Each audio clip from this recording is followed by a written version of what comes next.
everyone and welcome back to our YouTube channel Savvy Forensics. So friends, आज हम बात करने वाले हैं फोरेंसिक टॉक्सिकोलॉजी के 12th पार्ट पर एंड यहाँ पर कुछ हम एक्ट के बारे में बात करेंगे।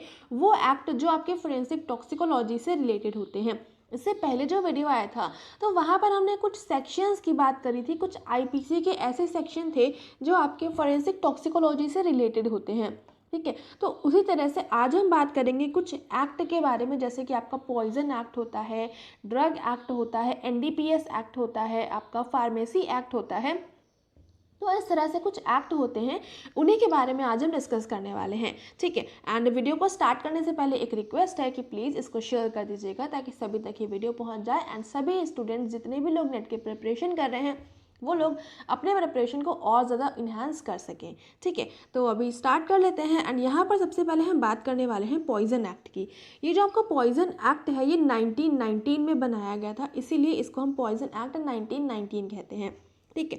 ये जो आपका एक्ट है इसको 1958 में अमेंडमेंट इसमें किया गया था। अमेंडमेंट का मतलब होता है इसमें कुछ चेंजेस करे गए थे। चेंजेस का मतलब ये है कि जो आपके पहले से इसमें लॉज बनाए गए हैं, कुछ सेक्शन बनाए गए हैं, उसमें कुछ ना कुछ ऐड ऑन करना या फिर उसमें कुछ चीज़ों को चेंज करना, उसको हम बोलते हैं अमेंडमेंट। और ये 1919 में जो आपका पॉइजन एक्ट बनाया गया था इसमें कुछ चेंजेस करे गए थे आपके 1958 में एंड इसको रिपील किया गया था 1960 में, ठीक है। तो ये हो गया आपका 1958 में इसको अमेंड किया गया था, 1960 में इसको रिपील किया गया था। बेसिकली ये आपका उतना इंपॉर्टेंट नहीं है, इतना आपको याद करने की रिक्वायरमेंट भी नहीं है, बस यहाँ पर बेसिक नॉलेज के लिए मैंने यहाँ पर आपको बता दिया। यहाँ पर जो आपको याद रखना है वो ये याद रखना है पॉइजन एक्ट जो है आपका 1919 में बनाया गया था। उसके अलावा ये डील करता है the import of poisonous substances into India, issuance of license for possession of certain specified poisons and restrictions in the sale of such substances, mostly chemicals, as poisons over which control is to be exercised.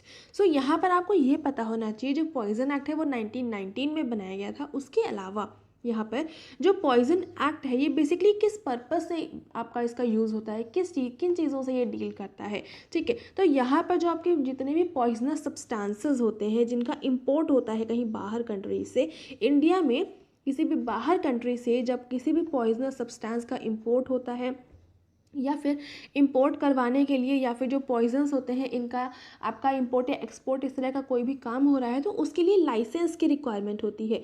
तो ये जो licence का issue होता है, मतलब licence दिया जाता है, तो जब लाइसेंस को इशू किया जाता है तो वो होता है इशुएंस ऑफ लाइसेंस। तो इसका भी आपका पॉइजन एक्ट के अंदर ही इसको भी इंक्लूड करा जाता है। एंड जो आपका इशुएंस होता है फॉर लाइसेंस ये रहता है पोजीशन ऑफ कुछ स्पेसिफाइड पॉइजन्स जो आप रख सकते हैं। किसी भी आप अगर फार्मेसी में काम करते हैं, कुछ ऐसे पॉइजन्स होते हैं जो आपके मेडिकल पर्पस से यूज़ करे जाते हैं तो उसके लिए लाइसेंस की रिक्वायरमेंट होती है। तो वही लाइसेंस जो होता है उसके बारे में आपका पॉइजन एक्ट में बताया गया है।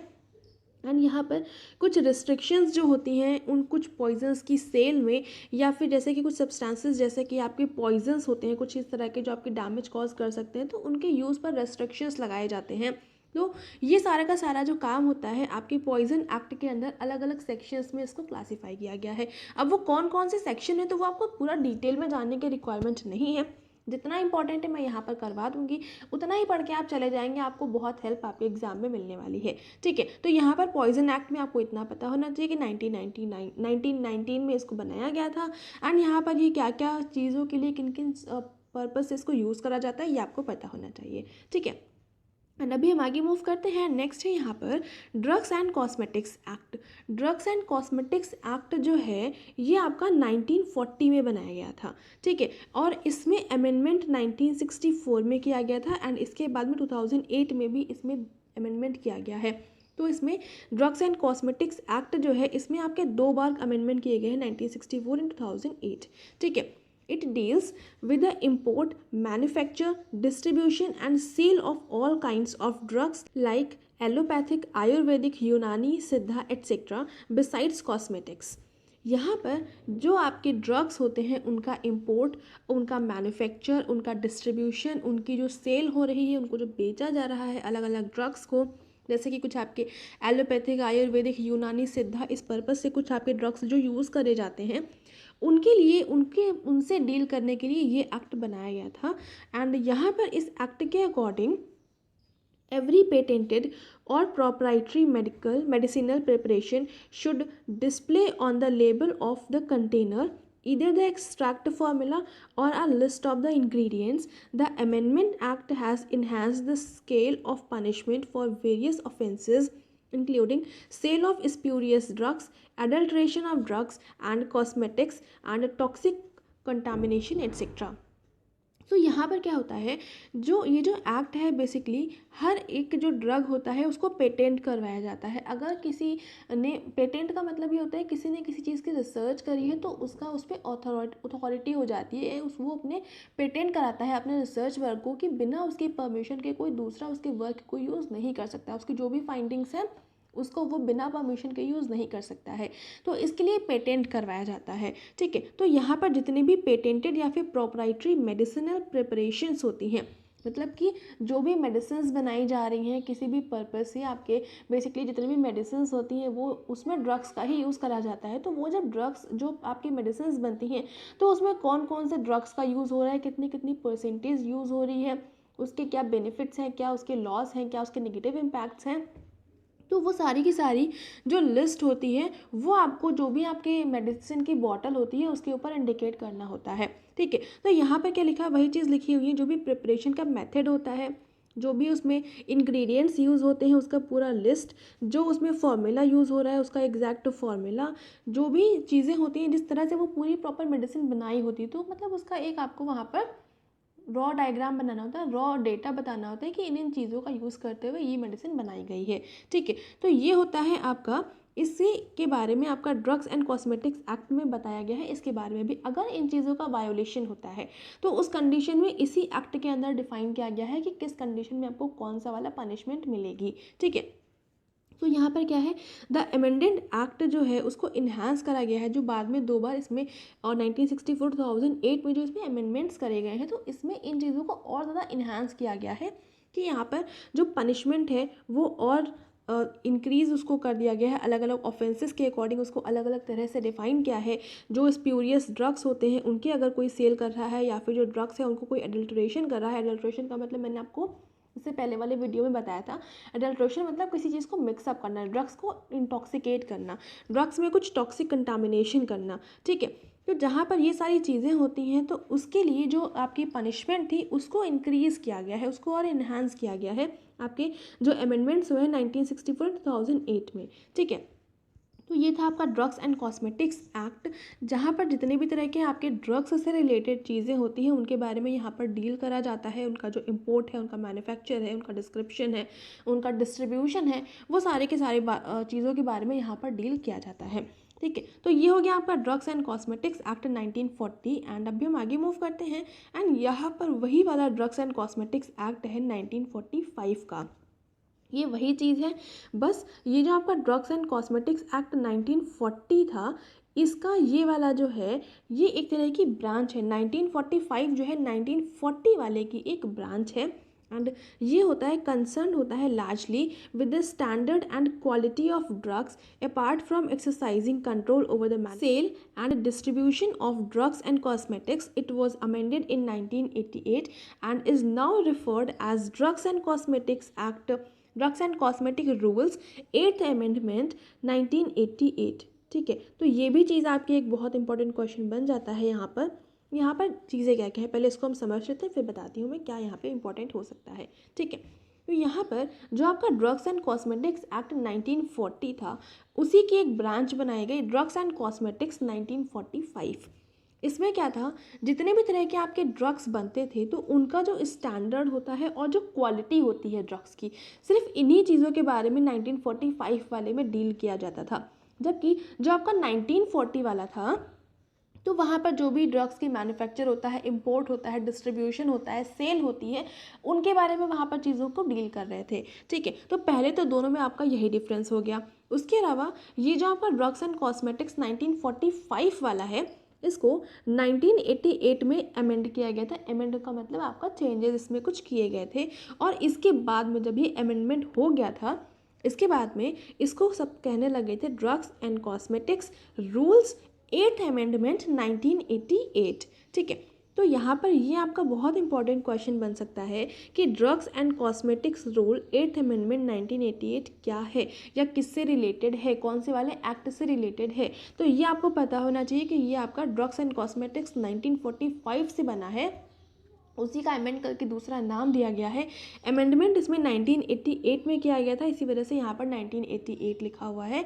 एंड ये एक तरह से आपकी एक ब्रांच है ड्रग्स एंड कॉस्मेटिक्स एक्ट 1940 की। ठीक है, और यहाँ पर जिन चीज़ों के बारे में डील किया जाता है वो होता है standard of a drug and quality of a drug.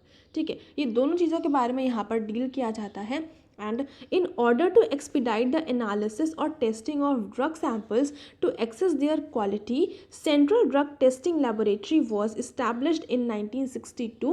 Individual states have also set up drug central laboratories. Rigorous punishments have been laid down for manufacture, stocking or sale of inferior or spurious drugs. यहाँ पर जो आपकी 1962 वाला year था, तो 1962 में आपकी एक सेंट्रल ड्रग टेस्टिंग लेबोरेटरी का आपका इस्टेब्लिशमेंट किया गया था। सेंट्रल ड्रग टेस्टिंग लेबोरेटरी जो थी, बेसिकली इसका पर्पस ये था कि जो आपके ड्रग्स की एनालिसिस होती है इसको और ज़्यादा इन्हांस किया जा सके, इसको बहुत जल्दी से जितनी भी टेस्टिंग होती है ड्रग्स की वो किया जा सके। तो उस पर्पस से यहाँ पर सेंट्रल ड्रग टेस्टिंग लेबोरेटरी का इस्टेब्लिशमेंट किया गया था 1962 में। ठीक है, 1962 में आपका सेंट्रल ड्रग टेस्टिंग लेबोरेटरी का आपका इस्टेब्लिशमेंट किया गया था। और यहाँ पर क्या था, जो इंडिविजुअल स्टेट्स हैं, अलग अलग स्टेट्स हैं, तो वहाँ पर भी आपकी ड्रग कंट्रोल लेबोरेटरीज़ का इस्टेब्लिशमेंट किया गया था। कुछ अलग अलग स्टेट्स होती हैं जहाँ पर आपकी ड्रग कंट्रोल लेबोरेटरीज़ भी अवेलेबल हैं। अगर हम बात करें सेंट्रल ड्रग टेस्टिंग लेबोरेटरी की, ये आपकी न्यू दिल्ली में है। ठीक है, तो ये ओवरऑल जितना भी पूरी कंट्री में अलग अलग स्टेट्स हैं, कोई भी केस होता है जो बहुत इंपॉर्टेंट होता है तो उससे डील करती है। और जो अलग अलग स्टेट्स में आपकी लेबोरेटरीज़ हैं, हर स्टेट में तो नहीं है लेकिन अप्रॉक्सीमेटली कुछ स्टेट्स में तो हैं ही, तो वो आपकी ड्रग कंट्रोल लेबोरेटरीज़ हैं। एंड यहाँ पर बहुत ही रिगरस पनिशमेंट दी जाती है अगर जो ड्रग्स होते हैं उनसे रिलेटेड कोई भी आपका गलत काम करता है, उनको बेचता है, स्टॉकिंग करता है, उनको इकट्ठा करता है, उनको सेल करता है किसी भी तरह के इन्फीरियर या फिर स्प्यूरियस ड्रग्स को, तो उस केस में आपका ये चीज़ें की जाती हैं। ठीक है, तो ये सारा का सारा जो है आपका drugs and cosmetics 8th amendment 1988 का है, जिसको हम कहते हैं ड्रग्स एंड कॉस्मेटिक्स एक्ट 1945। ये दोनों एक ही चीज़ के नाम है, तो ये आपको पता होना बहुत इंपॉर्टेंट है। यहाँ से आपका क्वेश्चन बन सकता है, इतना ज़्यादा इंपॉर्टेंट नहीं है, बस आपको बेसिक चीज़ों के बारे में पता होना चाहिए। आप एटलीस्ट एक बार वीडियो देख लेंगे तो आपको वैसे ही सारी चीज़ें याद हो जाएंगी। ठीक है, एंड इसमें बहुत ज़्यादा डीपली सब कुछ याद करने की रिक्वायरमेंट नहीं होती है। ठीक है, एंड अभी हम आगे मूव करते हैं। एंड यहाँ पर आपके सामने नेक्स्ट है फार्मेसी एक्ट। फार्मेसी एक्ट जो है आपका 1948 में बनाया गया था।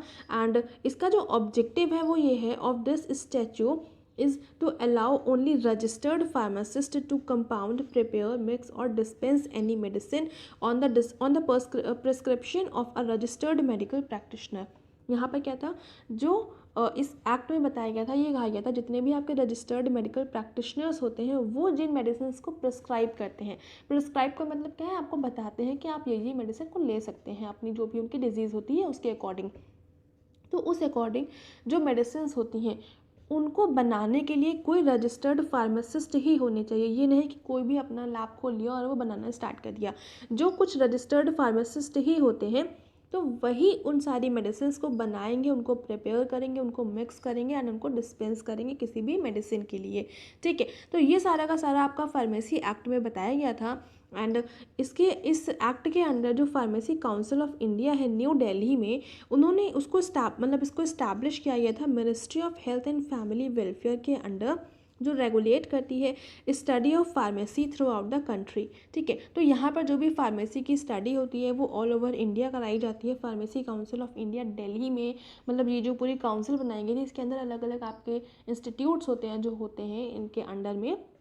और ये जो आपका फार्मेसी काउंसिल ऑफ इंडिया है ये आपका ministry of health and family welfare के द्वारा बनवाया गया था। इसके अंडर में ये आपका फार्मेसी काउंसिल ऑफ इंडिया आता है। ठीक है, एंड अभी मैं यहाँ पर आपको एक जनरल अवेयरनेस का क्वेश्चन बता देती हूँ। Ministry of health and family welfare कौन है? अगर आपको पता है तो बहुत अच्छी बात है, नहीं पता है तो यहाँ पर जो आपके health and family welfare minister हैं ये आपके हर्षवर्धन है, डॉक्टर हर्षवर्धन है, जो कि आपकी ministry of health and family welfare है। आपका पेपर 1 में जनरल अवेयरनेस का सेक्शन भी आता है, तो उस पर्पज़ से ये आपका इंपॉर्टेंट हो सकता है। ठीक है, तो ये हो गया आपका फार्मेसी एक्ट 1948। एंड अभी हम आगे मूव करते हैं। यहाँ पर नेक्स्ट है आपका drug control act 1950। Drug control act 1950 में क्या बोला गया था? This act controls the supply and distribution of drugs. जो सप्लाई होती है ड्रग्स की अलग अलग जगह पे, जो डिस्ट्रीब्यूशन होता है ड्रग्स का, उनसे डील करता है एंड साथ में गाइड करता है मैन्युफैक्चरर्स को या फिर डीलर को इन fixing the maximum price of every drug.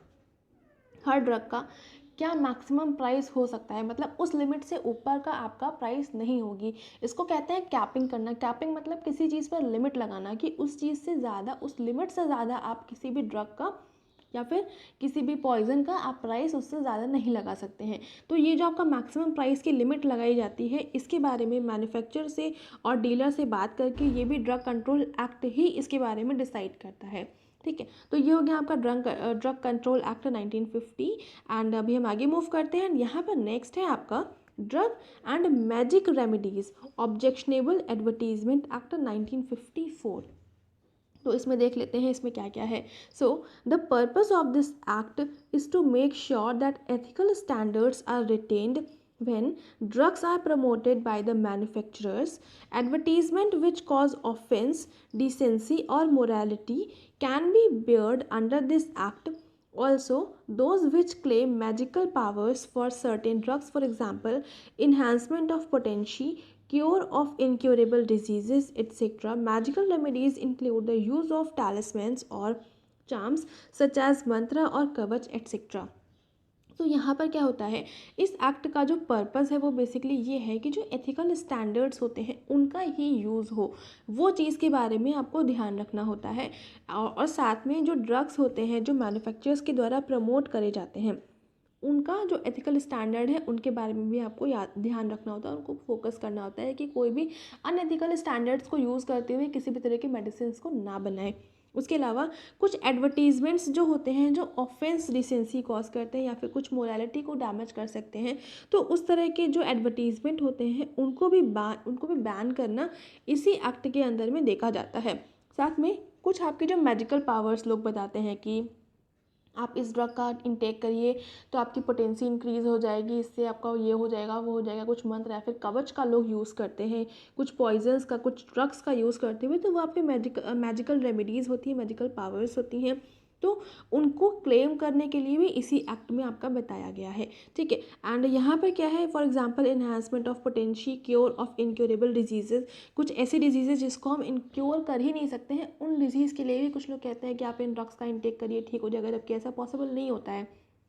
तो ये सारा का सारा आपका मेडिकल रेमेडीज़ में इंक्लूड करा जाता है। ठीक है, तो यही आपका एक्ट है जिसमें इन सारी चीज़ों के बारे में बताया जाता है। जो मेडिकल रेमेडीज़ होती हैं, जैसे कि कुछ आपके जो टैलिस्मन्स होते हैं, कुछ आपके ऐसे पर्सन्स होते हैं या फिर ऐसे लोग होते हैं जो कुछ मंत्र या फिर कवच का यूज़ करते हैं। ठीक है, तो ये सारी की सारी कुछ आपकी गलत चीज़ें होती हैं, इनके बारे में भी इस एक्ट के अंदर बताया गया है। तो यहाँ पर आपको बेसिक चीज़ों के बारे में समझना है, जो आपका हेडिंग से ही आपको समझ में आ रहा है। ड्रग्स एंड मैजिक रेमेडीज़, हर एक जितने भी एक्ट हैं उनके नाम से ही आप एक आइडिया लगा सकते हैं कि इन चीज़ों में क्या क्या होने वाला है। ठीक है, तो इनको आपको ऊपर से ही समझना है। इनके सेक्शंस कौन कौन से होते हैं उनके डीप में आपको जाने की रिक्वायरमेंट नहीं है, क्योंकि ऐसे बहुत सारे एक्ट होंगे और अगर सारे के सारे आप एक्ट के सारे सेक्शंस को याद करने लग जाएंगे तो ऐसा बिल्कुल भी पॉसिबल नहीं हो पाता है। ठीक है, तो इसी वजह से यहाँ पर आपको बस बेसिक चीज़ें जितनी इंपॉर्टेंट है मैं यहाँ पर आपको वही बता रही हूँ।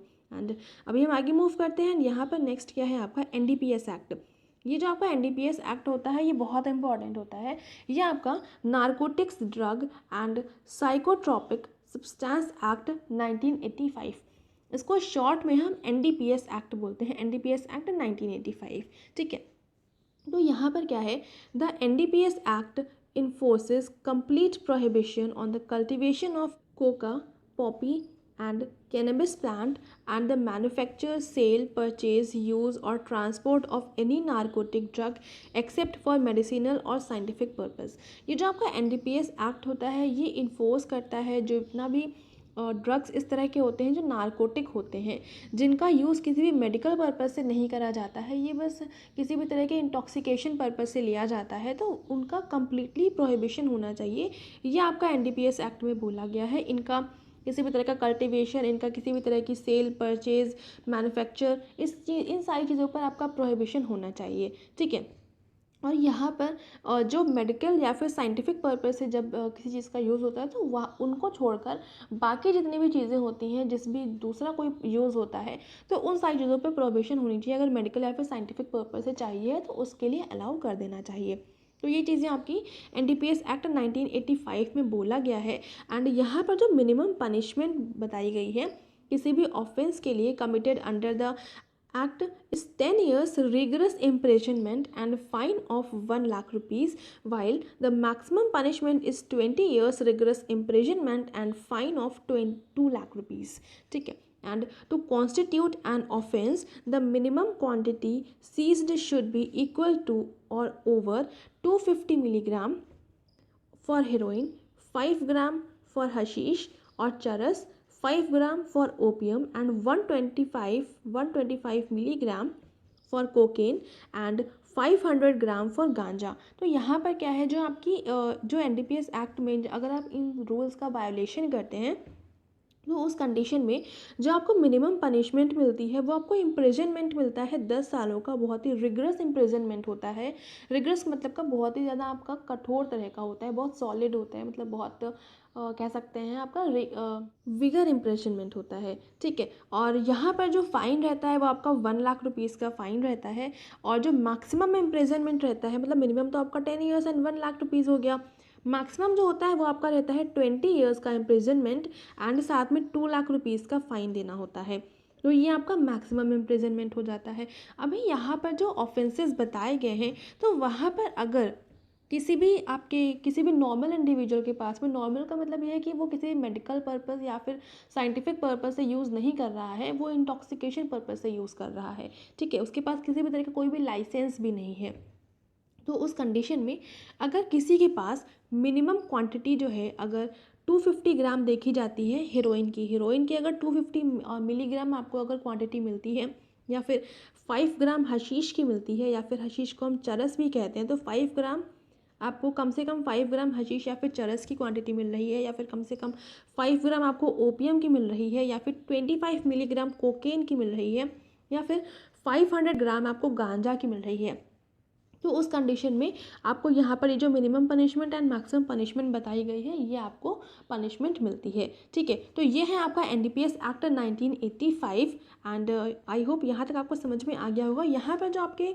मिनिमम क्वांटिटी बताई गई है कि कितना मिनिमम मिलने पर किस पॉइज़न की कितनी मिनिमम क्वांटिटी मिलने पर आपको यहाँ पर पनिशमेंट मिलती है, तो ये आपको पता होना बहुत इंपॉर्टेंट होता है, ठीक है। तो इसको बहुत अच्छे से याद कर लीजिएगा। एंड यहाँ पर ये वाला टॉपिक भी कंप्लीट हो गया है। जितने भी एक्ट थे आपके नेट के एग्जाम पॉइंट ऑफ व्यू से इंपॉर्टेंट, आपके फोरेंसिक टॉक्सिकोलॉजी से रिलेटेड, उनके बारे में यहाँ पर मैंने आपको बता दिया। यहाँ पर आपको जितना आपको याद करना है, जितना आपके माइंड में रखना है, वो भी मैंने आपको बता दिया है। बहुत ज़्यादा डीप में जाने की रिक्वायरमेंट नहीं है। ऊपर ऊपर से आप पढ़ेंगे, मतलब ऊपर ऊपर का मतलब ये है कि जितना मैंने बताया है उतना एटलीस्ट पढ़ लेंगे, तो आपको नेट में आपको बहुत हेल्प मिलने वाली है, ठीक है। तो ये वाला टॉपिक यहाँ पर कंप्लीट होता है। एंड अगर आपने अभी तक हमारे Facebook page and Telegram channel को ज्वाइन नहीं करा है, तो उसको ज़रूर से ज्वाइन कर लेंगे। इसी वीडियो के डिस्क्रिप्शन में आपको लिंक मिल जाएगा, तो वहाँ से आप डायरेक्टली ज्वाइन कर सकते हैं, क्योंकि वहीं पर आपको सारी की सारी PDFs मिलती हैं। एंड अभी आपका असिस्टेंट प्रोफेसर की वैकेंसीज़ के लिए कुछ रक्षा शक्ति यूनिवर्सिटी में आपका इंटरव्यू भी लगा हुआ है, तो उसकी PDF भी मैंने आपको वहीं पर शेयर करी थी, तो वहाँ पर जाकर आप देख सकते हैं, ठीक है। तो इसीलिए टेलीग्राम चैनल को ज्वाइन करना मस्ट है, क्योंकि वहाँ पर आपको बहुत सारी चीज़ों के बारे में ऐसा पता चलता है जो मैं यहाँ पर वीडियो नहीं बना पाती हूँ, ठीक है। एंड अगर आपको ये वीडियो पसंद आ रहा है तो इसको लाइक करना बिल्कुल भी नहीं भूलेंगे, अपने फ्रेंड्स के साथ में शेयर तो ज़रूर से कर देंगे। एंड चैनल पर नए हैं तो चैनल को सब्सक्राइब कर लेंगे, बेल आइकन प्रेस कर लेंगे for daily updates. And thank you so much for watching me here.